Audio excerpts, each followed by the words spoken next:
Un domingo como hoy, quizás le llaman Domingo de Ramos, y justo cuando venía para acá veía alguna gente que iban en grupo aparentemente a la iglesia, llevando algunas ramas, llevando algunas cositas así, que esta es una tradición en algunas iglesias. Pero vamos a ver un poquito qué significa también todo esto. Y esta semana, última semana que Jesús vivió en la tierra antes de ser crucificado, fue bastante difícil y muchas cosas pasaron esos días. Así que pido que me acompañe a ir a las Escrituras, al libro de Mateo. Y vamos a leer el capítulo 21 de Mateo, desde el 1 hasta el 11 voy a leer en este momento. Y después vamos a leer otras escrituras. Dice así: cuando se acercaron a Jerusalén, vinieron a Betfagé, al monte de los olivos. Jesús envió 2 de sus discípulos, diciéndole: id a la aldea que está enfrente de vosotros, y luego hallaréis una asna atada y un pollino con ella. Desatadla y traédmelos. Y si alguien os dijere algo, decid: el Señor los necesita, y luego los enviará.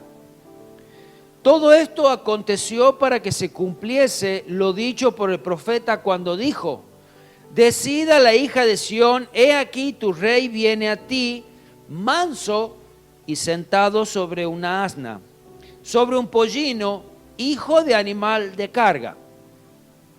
Y los discípulos fueron e hicieron como Jesús les mandó. Trajeron el asna y el pollino y pusieron sobre ellos sus mantos, y él se sentó encima. Y la multitud, que era muy numerosa, tendía sus mantos en los caminos, y otros cortaban ramas de los árboles y los tendían en el camino. Y la gente que iba delante y la que iba detrás aclamaba diciendo: Hosana al Hijo de David, bendito el que viene en el nombre del Señor, Hosana en las alturas. Cuando entró él en Jerusalén, toda la ciudad se conmovió diciendo: ¿quién es este?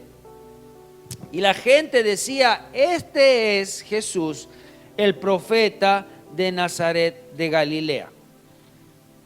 Esto ocurrió aproximadamente 5 días antes de la crucifixión de Jesús. El día anterior o los días anteriores había estado en Betania, había estado compartiendo y teniendo comunión con unos amigos de él. Allí se encontraba Lázaro, el que Jesús había resucitado. Estaba Marta y María también con Jesús. María, la hermana de Lázaro, que había ungido los pies de Jesús. Y lo dice así en la Nueva Traducción, lenguaje actual. Lo leo yo, San Juan 12:2. Prepararon una cena en honor a Jesús. Marta servía y Lázaro estaba entre los que comían con él. Entonces María tomó un frasco como de casi medio litro de un costoso perfume preparado con esencia de nardo. Le ungió los pies a Jesús y los secó con sus propios cabellos, y la casa se llenó de la fragancia de Jesús. Vemos que un poquito antes de todo este tiempo que Jesús había sufrido y todas estas cosas que pasaron la última semana, había empezado casi con una adoración. Habían adorado a Jesús, y esta representación gráfica de tener comunión con Él, de derramar el perfume, de adorar, de besar sus pies, de secar sus pies con sus cabellos. Y allí estaba Jesús casi siendo preparado para estos días difíciles, para el día de su muerte. En San Juan 12:12 dice, pero ahora leo en la Reina Valera: el día siguiente grandes multitudes que habían venido a la fiesta al oír a Jesús, venían a Jerusalén. Es muy probable que aquellas grandes multitudes que habían estado también, cuando habían visto el milagro de resucitar a Lázaro, seguían a Jesús allí y se juntaron a esta gente que venía también al templo a celebrar la Pascua. Y estos contingentes se juntaron allí y siguieron a Jesús. Todos venían, dado la fecha, venían a las fiestas de Pascua. Y estando Jesús casi por llegar a Jerusalén, mandó a sus discípulos y les dijo: vayan, desaten una asna, desaten un que está con su cría y tráiganlo. Si alguien les dice algo, el maestro lo necesita, voy después a devolverlo. Lo que vemos acá en esta situación es que quizás era un mandato bastante raro para sus discípulos. ¿Cómo Jesús me manda a hacer eso? Pero sabe, y hay algo que nos enseña, es que los mandatos de Dios no son discutidos, sino que los mandatos de Dios deben ser obedecidos. Ahora, cuando los mandatos de Dios son obedecidos, aquellos que han obedecido no son frustrados, no son avergonzados, sino que Dios hace con ellos lo que tiene que hacer.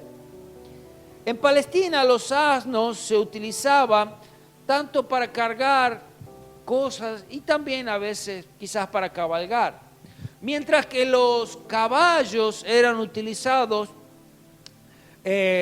por nobles y guerreros. Y de ahí estaba este Jesús entrando a Jerusalén montado en un asno. No para hacer alarde, no para decir yo soy un rey que viene a gobernar, sino más bien era un rey que venía en un estado de humillación. Era algo tan difícil de comprender para todos los que veían. Jesús venía en son de paz, no venía en son de guerra. Jesús, un rey montado en un animal de carga. Jesús una vez más nos enseña este estado de humildad. Y nosotros pensamos, Dios sin mí no podría hacer nada. Si no estoy yo en la iglesia va a dejar de funcionar, nada va a suceder. Pero aquí vemos que cualquier cosa para el Señor es útil. En este momento solo necesitó un asno, como hoy está utilizando uno para predicar, que siempre pueda a mí hallarme humilde y útil en sus manos. Porque en el momento que sea arrogante y que diga yo ya puedo solo, es el momento que Dios ya no me necesita. Era un asno y este asno todavía era prestado. Todo el ministerio de Jesús nos enseñó que no había de preocuparse por las cosas de este mundo. Jesús desde la cuna hasta la cruz, hasta su tumba, todo fue prestado. Nada lo tuvo. Es más, llegó a la tumba, a la cruz desnudo. Dice que cuando trajeron este asno, sus discípulos tendían sus mantos sobre él para que Jesús se sentase. Pero ahora, ¿qué significaba estos mantos? Estos mantos eran la cobertura que todas las personas tenían, también los discípulos. Era la cobertura, era el abrigo. Y los distintos mantos representaban autoridad, representaban poder, distinguían a las personas. Pero los discípulos sabían que esos mantos sobre sus hombros no tenían tanto valor como iban a tener debajo de Jesús. Debajo de Jesús es el único lugar que nuestros mantos, que lo que nosotros tenemos por autoridad, tiene valor. No es sobre nuestros hombros, sino es debajo de Jesús. Amén. Los discípulos en este momento equiparon y dieron a Jesús lo mejor que ellos tenían. Te doy todo lo que tengo, Señor, úsalo. Aquí te lo pongo a tu disposición.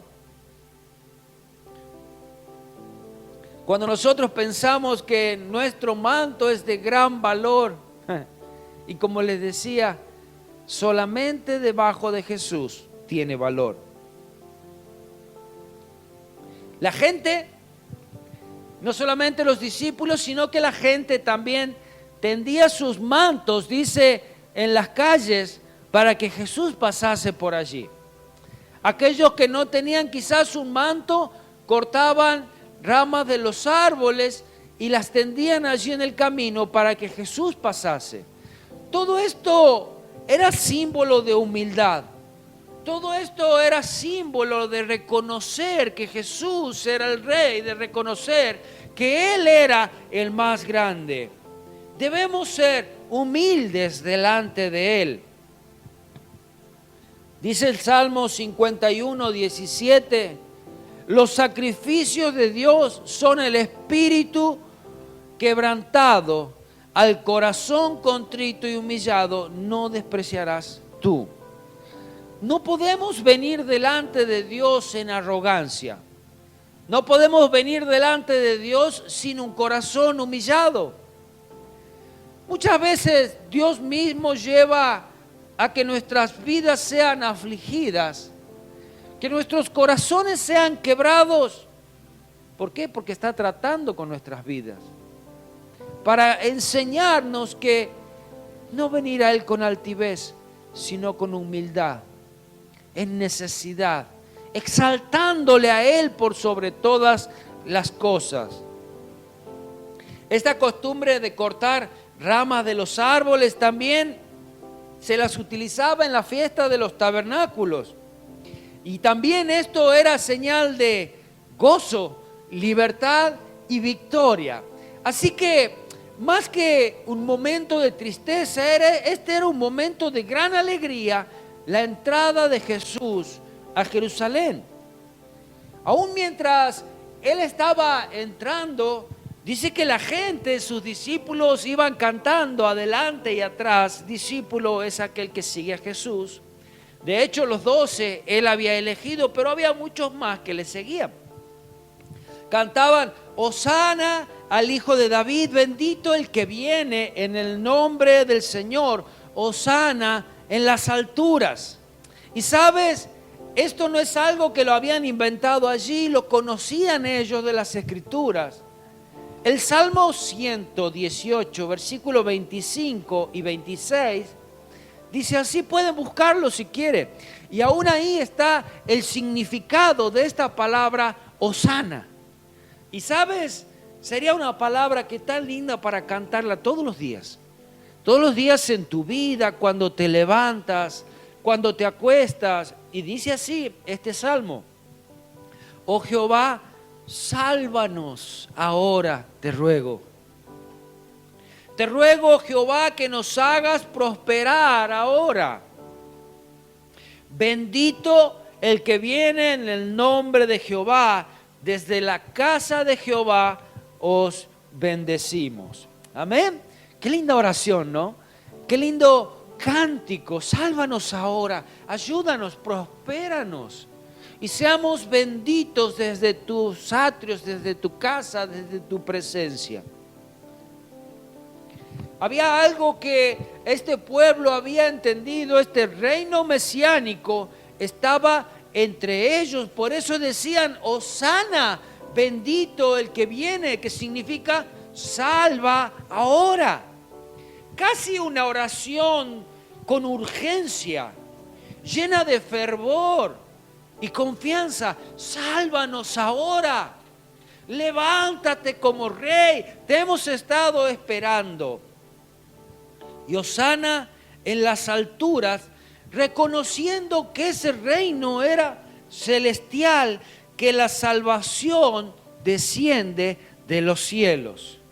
No había sido un reino establecido por hombre, no había sido un invento humano, sino que esta gran salvación era Jesucristo, que había descendido de los cielos para salvar a los hombres. Y habíamos visto que el día anterior había estado en la casa de sus amigos y allí vimos este momento de adoración. Y ahora el pueblo adorando, alabando a Dios, diciendo: Hosana en las alturas. Pero en estos grupos que se mueven alabando a Dios, siempre hay de los que no quieren alabar a Dios.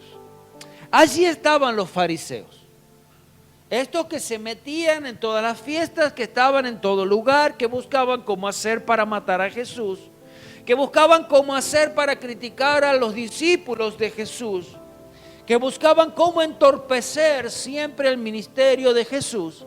Y hasta el día de hoy hay de aquellos que buscan que el reino de Cristo no sea establecido. De hecho ya está establecido, pero siempre van a buscar molestar. Decían: ¿quién es este? ¿Por qué tanta alabanza? ¿Por qué tanta gloria? ¿Por qué tanta honra? Estaban ciegos, no podían ver, no podían entender, ignoraban los tiempos, ignoraban las palabras, ignoraban las profecías, ignoraban que el Mesías había venido para salvar. A los fariseos les molestaban las alabanzas. Decía que se callen estos. Y ahora vayamos al libro de Lucas, allí cuenta un poquito de esto. Lucas capítulo 19, versículo 39.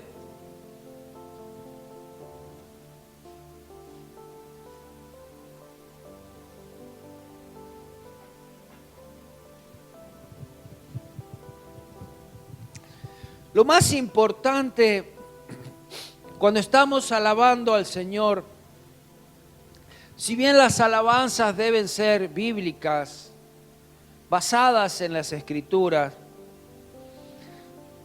la alabanza al Señor nace del corazón. No nace solamente de nuestras bocas, son nuestras bocas las que expresan lo que nuestro corazón dice. Porque esa verdadera alabanza nace de un corazón contrito, como decía, humillado, agradecido, que exalta a Dios.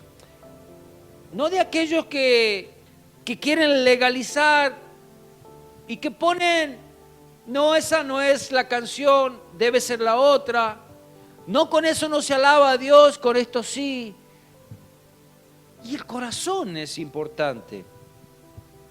Este pasaje, Lucas 19:39, dice: entonces algunos de los fariseos entre la multitud le dijeron, allí estaban también. ¿Cómo no se quedaron en el templo? ¿Cómo no se quedaron en otro lugar y dejaban a la gente alabar tranquilo? ¿Cómo no dejaban a Jesús tranquilo? Pero allí estaban en medio. Dice: maestro, reprende a tus discípulos. Él respondió y le dijo: os digo que si estos callan, las piedras clamarán. Y cuando llegó cerca de la ciudad, al verla, lloró sobre ella.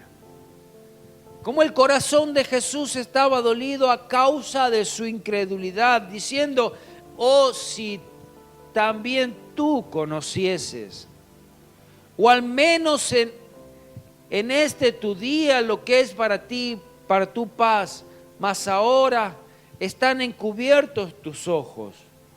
Lloraba sobre esta ciudad que tanto había visto. Cristo solamente acepta la alabanza de los humildes. Y allí le estaba diciendo a estos fariseos: ¿sabe?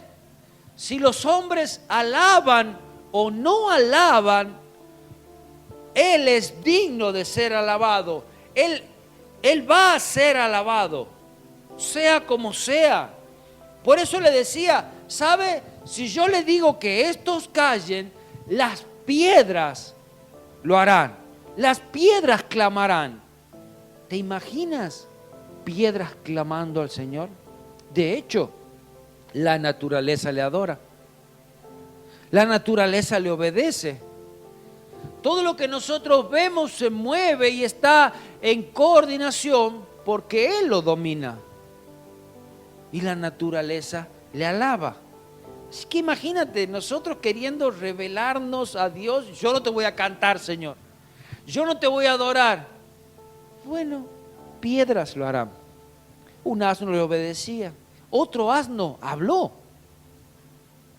Y nosotros pensamos que yo me puedo endurecer delante de Él. Dice que había llegado cerca de la ciudad de Jerusalén y allí veía toda esta ciudad. Lloró sobre ella, lloró. Desde lo alto de esta colina veía toda esta ciudad de Jerusalén, todo lo que era, toda su opulencia, y allí recordando todo lo que desde el principio Dios había hecho con ella.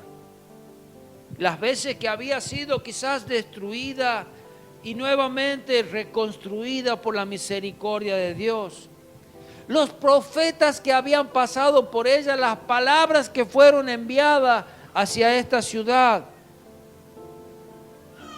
Dice el verbo original que cuando Jesús lloró, dice que irrumpió en un llanto audible y clamoroso. Quizás ese llanto de angustia, de dolor que alguna vez nosotros lo hemos expresado.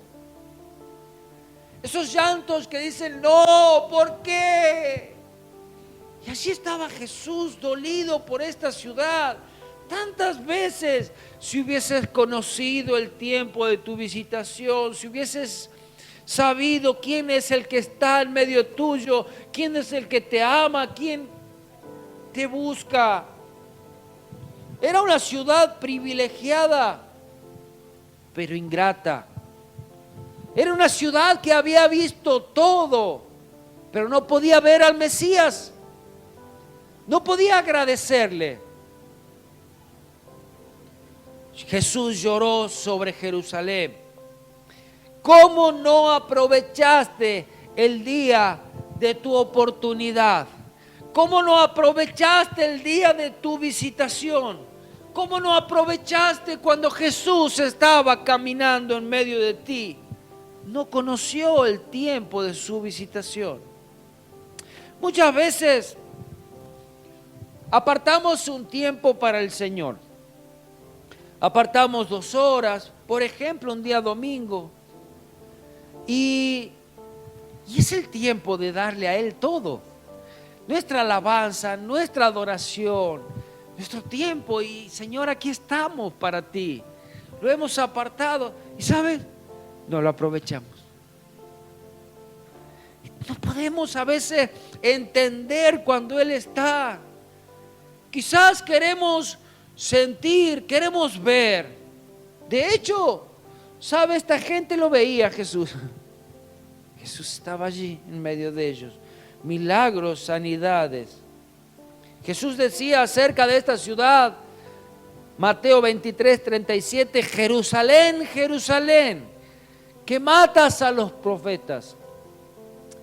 Matas a los profetas y apedreas a los que te son enviados. ¿Cuántas veces quise juntar a tus hijos como la gallina junta sus polluelos debajo de sus alas y no quisiste? No, este no lo queremos, este profeta no lo queremos, a este nos parece muy grande, este no me parece. Y así apedreas y matas y expulsas a todos los que son enviados por Dios. Jerusalén, ¿por qué lo hiciste? Fue Jesús que los había enviado para juntar a sus hijos. Así como expresión esta que las gallinas juntan a todos sus polluelos. No entendiste el tiempo de mi visitación. Jerusalén rechazaba a Cristo. El evangelio de Cristo era rechazado. No quisiste, dice. pero no quisiste. Jesús había hecho lo necesario, pero no fue Jesús, no fue el diablo, fuiste tú. Fuiste tú, Jerusalén. A los suyos vino y los suyos no le recibieron. Había una iglesia organizada. Había una iglesia que decía, nosotros cuidamos la ley, nosotros cuidamos que nada se vaya a desbordar, que nada salga de todo lo que nosotros hemos inventado. Había leyes que Dios había dado, pero había muchísimas leyes que los mismos fariseos habían hecho.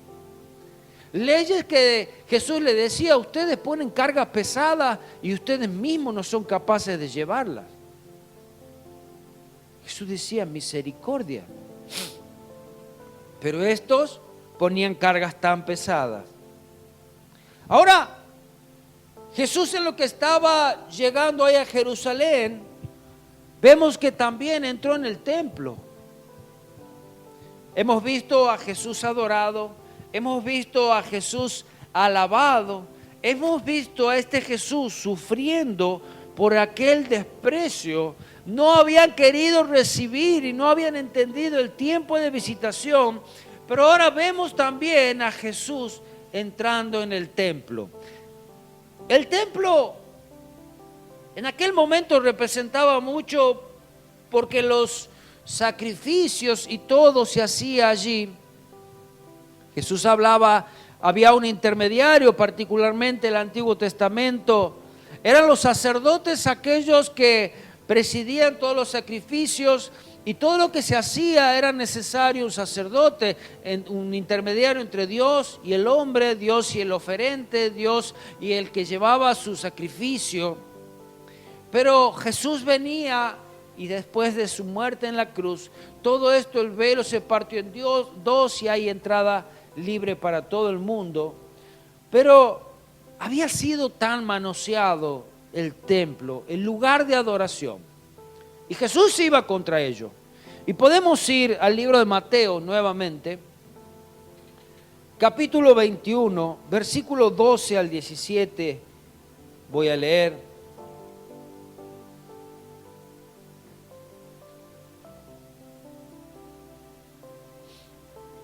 Dice así: y entró Jesús en el templo de Dios y echó fuera a todos los que vendían y compraban en el templo, y volcó las mesas de los cambistas y las sillas de los que vendían las palomas, y les dijo: escrito está, mi casa será llamada casa de oración, mas vosotros la habéis hecho cueva de ladrones. Y vinieron a él en el templo ciegos y cojos y los sanó. Pero los principales sacerdotes y los escribas, viendo las maravillas que él hacía, y a los muchachos aclamando en el templo, diciendo: Hosana al Hijo de David, se indignaron. ¿Qué más quisiéramos que estuviese sucediendo en el templo? Pero allí estaban estos sepulcros blanqueados, líderes religiosos, que no querían que Jesús sea alabado, no aceptaban a Jesús como el Mesías. Esos eran los suyos por los cuales había venido, y ellos mismos no quisieron a Jesús. ¿Oyes esto? Dice Jesús, le dijo: sí. ¿Nunca leíste de la boca de los niños y de los que maman perfeccionaste la alabanza? Y dejándolos, salió afuera de la ciudad a Betania y pasó allí. Una vez más, Jesús fue expulsado. Una vez más, Jesús no fue recibido. Una vez más tuvieron la oportunidad de arrepentirse. Una vez más tuvieron la oportunidad de decir: Jesús, ven, quédate. Quédate, ahora te reconocemos como nuestro Dios, como nuestro Señor, como nuestro Salvador. Bienvenido eres. No, se enojaron. Se enojaron porque era alabado. Sálvanos ahora. Jesús, cuando entró en el templo, impuso su autoridad. Él no podía estar en este lugar que lo habían transformado en un lugar inmundo, blasfemo, impuro. Jesús comenzó a expulsar, a arrojar del templo. Vino a purificar el templo. Dice que comenzó a arrojar el templo a los traficantes. Ahora, el templo de Dios, donde vive Dios, ¿qué es? Estas paredes somos nosotros. Amén. Entonces lo que Jesús vino a hacer, purificar nuestras vidas. Purificar y limpiar el lugar donde Él quiere habitar. Dice, mi casa será llamada casa de oración para todos los tiempos. Si bien lo que representa este lugar donde nosotros hoy estamos debe ser perfectamente cuidado, respetado, purificado, no debe ser blasfemado, debe ser casi como es el templo, nuestras vidas, puro, santo. Si bien el día que Cristo venga a buscar a su iglesia no se va a llevar el techo, las paredes, va a llevar nuestras vidas. Pero si aquí se reúnen hijos de Dios, ¿cómo debe ser? Ah, no, pero si yo soy santo, pero yo no tengo drama en hacer lo que yo quiera en la iglesia. No, no es así tampoco. Amén. Había venido a purificar este templo. Allí en los atrios, todo lo que era el templo comenzaba desde los atrios, desde un patio grande que había allá afuera. Y este era el lugar donde vendían los ganados, vendían todas los animales para las ofrendas. Estos mercaderes y cambistas tenían puestos en los atrios. Y estos atrios era particularmente el lugar donde los gentiles venían a adorar, donde los gentiles también se reunían, donde los gentiles venían al templo y ellos quedaban allí en esa parte, pero estaban llenos de mercadería. Me imagino, ustedes habrán visto varias de las ferias, como hay en todos lugares, lleno de puestos, la gente entre medio de los techitos así bajitos. Imagínate el templo de Dios así. Pero no era eso, sino que todo lo que representaba eso. Ese atrio era el lugar donde los gentiles iban a adorar a Dios. Pero ahora había un gran negocio detrás de todo este comercio. Los animales que debían traer cada persona para ofrecer ya se habían hecho cómodos también. ¿Para qué voy a llevar si allá en el templo venden uno? Ahora me ponía a pensar en esto. Es lo mismo cuando tú invitas a cenar a alguien a tu casa y de pronto preparas una linda comida y no sé, haces la comida que más te gusta porque amas a la persona que vas a recibir. O de pronto, cuando está por llegar esa persona, dice, no sé, vamos a comprar algo. Hay, no sé, unos sanguchitos, aquí a la vuelta venden unos baratos. ¿Es lo mismo? Es lo mismo haber criado ese animalito y el primero y el mejor, este es para Dios y con ese voy a ofrecer el sacrificio. A decir, ya no, con unos pesos que junte voy, compro uno por ahí y le ofrezco ese. Todo esto representaba, si bien había un gran negocio, dado que criar ese animalito, te aseguro que iba a ser más barato que el que ibas a comprar allá en el templo. Porque el que ibas a comprar en el templo ya estaba sobrevaluado, obvio, estaba vendido en el templo. No, este es santificado. Tipo como algunos que venden la botellita con agua, la flor, que te venden el no sé qué traído de Jerusalén. Ya había en aquellos tiempos, así que los que ahora lo hacen no son tan ingeniosos, ya lo hacían. Eran sobreelevados los precios dado que la vagancia de los que venían de más de lejos, decían, no, yo no voy a llevar, yo voy a comprar allá uno. Entonces, en la comodidad de uno estaba la ganancia de otros. Los sacerdotes quizás aprovechaban todo esto y permitían. La preocupación de los sacerdotes era que quizás grandes ganancias estaban dejando atrás si este negocio se disolvía. Y no les importaba mucho a ellos agradar a Dios, sino que decían, ya viene la fiesta de la Pascua, aquí va a venir mucha gente, tengan preparados todos los animalitos, pero estos son manchados. No importa, si total no se va a ver, pasan igual. No, desagradó a Jesús. ¿Sabes? Jesús vino a buscar sacrificio de alabanza. ¿Quién te dijo que quizás levantarte un domingo a la mañana iba a ser tan, ay, yo estoy re contento de venir a alabar al Señor? Sí, de hecho tenemos que venir así, pero hay un sacrificio. Ese sacrificio de venir, levantarnos cuando llueve, cuando hace calor, y yo voy a alabar al Señor. Y ¿saben? Parece que nosotros tan solamente decimos yo quiero alabar a Dios, todo se pone en contra. Ya justo nos agarra desarreglo, que ya se nos apaga el reloj, que la plancha no calienta, que el auto se le jode la batería, que llamo a los remis y no vienen, que ahora justo hace más calor o que llueve. No, ya para qué voy a ir. Y ¿sabes? Es un sacrificio de alabanza. Es allí, a pesar de todo eso, yo voy a... Es cuando se empiezan a pelear los chicos. Es cuando que ya lo cambiaste y se ensucia de nuevo. Uy, tantas cosas que pasan y ahora se me lo durmió y no lo puedo cambiar. Y ya no voy a ir. No, ya, culpa de este no voy a ir. ¿Y por qué no viniste? Ay, me dormí. Y todos los otros días, y el lunes a las 6 de la mañana está ahí, paradito para ir a trabajar. ¿Por qué? Porque ahí hay platita. Pero para Dios,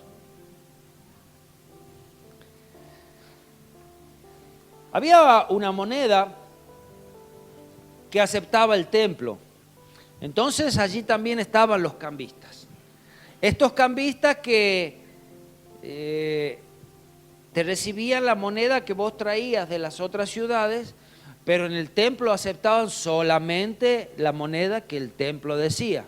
Entonces tenían que cambiarla por la moneda que el templo quería. Entonces cuando la cambiaban, no creas que cambiaban mano a mano. Ya había un flor de desagio, tipo cuando cambiábamos los bonos, ¿se acuerdan? Que tu plata valía el 50% y hoy medio parecido a lo que vale el dólar quizás. Entonces esto hacían y grandes negocios y grandes ganancias nuevamente ahí. Volcó la mesa de estos cambistas, las arrojó al suelo, a la tierra, al lugar de donde pertenecen. Y dijo, mi casa será llamada casa de oración. Casa de sacrificio era, ante todo, una casa de oración. Y lo dice en Isaías capítulo 56, versículo 7. Quiero que vayamos allí y quiero que lo marque en su Biblia para que usted sepa lo que es la casa de Dios, lo que es su vida, lo que es el momento de adoración a Dios, lo que es ir a Dios. Amén. Vayamos a ese Isaías capítulo 56, versículo 7. Dice, ¿ya lo tiene? Y yo los llevaré a mi monte santo y los recrearé en mi casa de oración. Ahora, cuando tú vienes a Dios, en el momento de reunirse con tus hermanos en la congregación, en el momento de intimidad, en el momento de búsqueda, es allí donde tú vas a ese monte santo, al lugar del encuentro con Él, al lugar de su presencia, y los recrearé en mi casa de oración. ¿Qué es lo que hace Dios con tu vida? Es allí donde Él hace todo lo que ha venido a hacer, donde transforma tu vida, donde cambia, donde te levanta, donde te ayuda, donde te sana. Dice, sus holocaustos y sus sacrificios serán aceptos sobre mi altar. Ahí lo que tú vienes, lo que tú traes, lo mejor, mi sacrificio de alabanza, mi adoración, dice, serán aceptos. Es el lugar donde yo aceptaré lo que tú me das. Dice, y serán aceptos sobre mi altar, porque mi casa será llamada casa de oración para todos los pueblos. Amén. Es el lugar donde Él recrea tu vida, es el lugar donde Él te salva, donde Él te sana, donde Él restaura tu vida. Ven ante Él con tus sacrificios, con tu alabanza, con tus holocaustos. Dice que cuando estaba allí en el templo, no solamente había purificado, sino que hizo lo que también vino a hacer.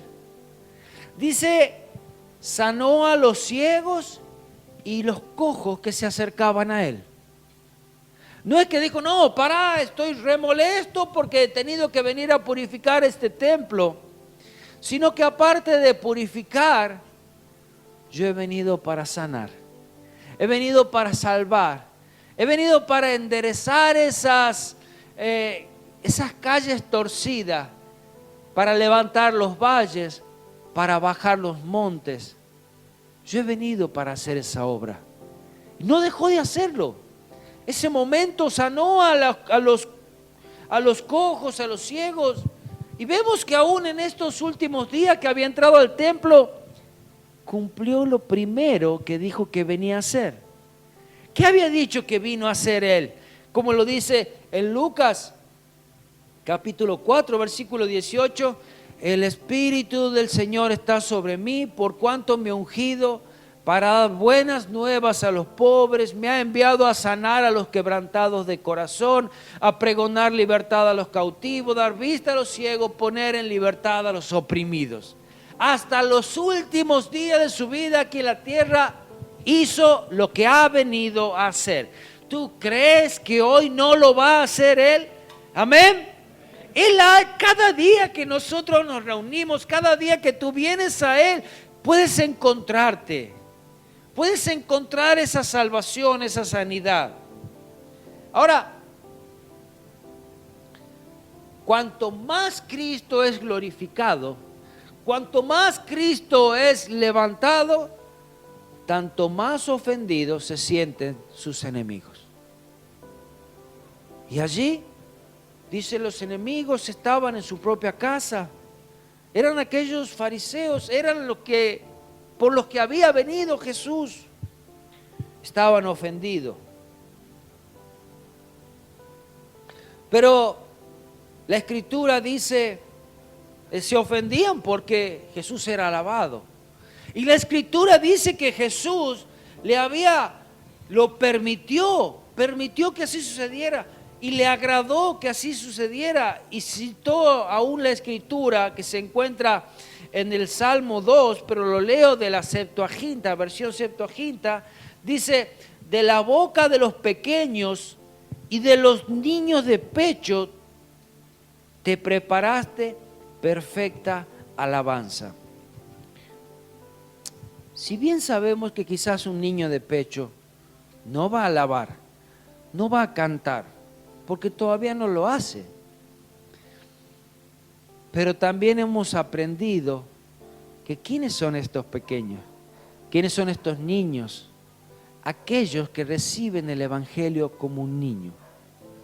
Aquellos que aceptan a Cristo como su Señor, como su todo, en humildad, en total dependencia. Y con un corazón sincero pueden alabarle a Él como lo hacían estos. Yo estoy seguro que sí había niños allí. Pero esa alabanza de una persona mayor que dice, yo te necesito. Sé tú mi Dios, mi Salvador, Hosana, sálvanos. Y allí estaba Jesús diciendo, esa alabanza me agrada. Escucha, le decía a aquellos que se creían grandes, los maestros, los líderes religiosos, escucha la alabanza de mi pueblo. Escucha, eso es agradable para mí. La alabanza es perfeccionada en la boca de los niños, porque aquel que es niño es sincero. Es sincero. ¿Sabes? a Jesús no podemos mentirle. No podemos decir, oh no, yo estoy de 10, a mí sí me van a mentir, es muy probable. Pero a Jesús, yo estoy bien, y cuando Él te dice, no estás bien, porque hay algo en tu corazón que no te permite. Y es el momento donde nosotros tenemos que decirle si es verdad. Estoy afligido, estoy angustiado, estoy dolido, el pecado ha cerrado mi boca. Y allí debemos confesar, debemos decirle, te necesito, ayúdame. ¿Y sabes qué hace Jesús? Agarra un palo grande y te da por la cabeza. No, te perdona, te restaura, te cambia, te transforma. ¿Y sabes por qué? Porque te ama.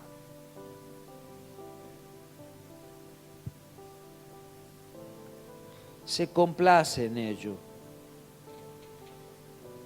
Y Dios es honrado y Dios es reverenciado principalmente por instrumentos inútiles, débiles. Aquellos que quizás dicen, no sé cómo hacerlo. ¿Yo quién soy para estar delante de Él? ¿Cómo lo hago? Esto no significa que debemos mantenernos en ignorancia de aprender un instrumento, de aprender a cantar. No, no, no. Es decir, te necesito. Quizás a la hora que me paro a dirigir acá, decir, Señor, una vez más, yo no sé cómo hacerlo. Ayúdame. Te necesito.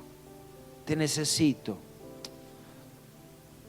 Dice, su poder se perfecciona en la debilidad. 2 Corintios 12:9. Así es para predicar, así es para alabarle, así es para cantar. Ay, yo soy ahora. ¿Y vos qué sos? Yo soy el líder de alabanza. Y yo soy el pastor. ¿Sabes? Si no tienes un corazón humilde, sencillo, dispuesto a agradarle a Él, nada puede hacer el Señor. Y recuerda, quizás, pon un ejemplo, que si te rebelas tú, Dios usará a uno mejor que tú. En este caso, para entrar a Jerusalén usó un burro. O sea, si usó uno mejor que yo, un burro, ¿y yo qué soy? El hermano del burro.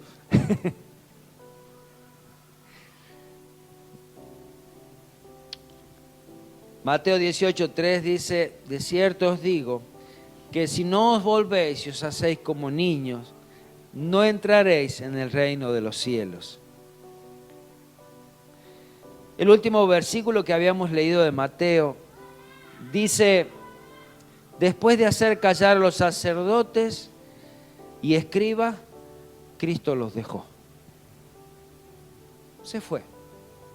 No es un lugar que me agrada, no es un lugar que me están alabando. Se fue. Los dejó. Qué triste es no ver la visitación. Estos no le alabaron. Estos no agradaron a Jesús. Jesús se fue. ¿Contento? No. Su corazón triste, porque a los suyos vino y los suyos no le recibieron. Después vamos a ir viendo en estos días también cosas que pasaron en esta última semana. Pero ¿saben qué? Jesús tuvo la victoria sobre todo. Amén.